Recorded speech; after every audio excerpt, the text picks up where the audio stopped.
Hello everyone, good afternoon সবাইকে। আমি মিষ্টি চলে আসলাম নতুন একটা ব্লগ নিয়ে। আর আমার ব্লগে তোমাদের অনেক অনেক ওয়েলকাম। আশা করি তোমাদের আমার এই পুজোর ব্লগগুলো ভালোই লাগছে।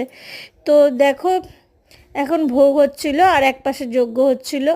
আর এত গরম, এত গরম, এত রোদ, মানে থাকাই যাচ্ছে না ঠাকুর ঘরে।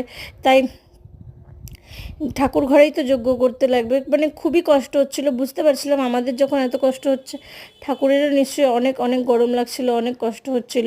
তো সবাই দেখো গরমে অস্থির হয়ে যাচ্ছে। আর এইদিকে যজ্ঞ তো এখনও শেষ হয়নি।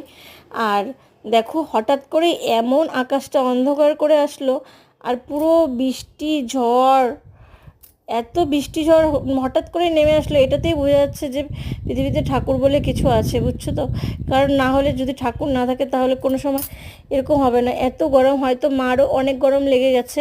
আর সেই গরমের থেকে রক্ষা পাওয়ার জন্যই মা সাথে সাথে ঝড় বৃষ্টি নিয়ে আসলো। তো দেখো পুজো এখন হয়ে গেছে, সবাই যজ্ঞের টিপ পড়লাম। তারপরে দেখো এই যে গপু চলে এসেছি তোমাদের সাথে দেখা করতে। আর এই দেখো বাবু আর বেবি দুজনেই ভিজে আসলো ছাদের থেকে। আর এখনও সবাই সুতা বাঁধছে এক এক করে। তো এখনও পুজো, ঠাকুরমশাইয়ের কাজ শেষ হলেও আমাদের কাজ এখনও শেষ হয়নি। নেক্সট ব্লগে চোখ রাখো, দেখতে থাকো। টাটা, সবাই ভালো থেকো, সুস্থ থেকো, সাবধানে।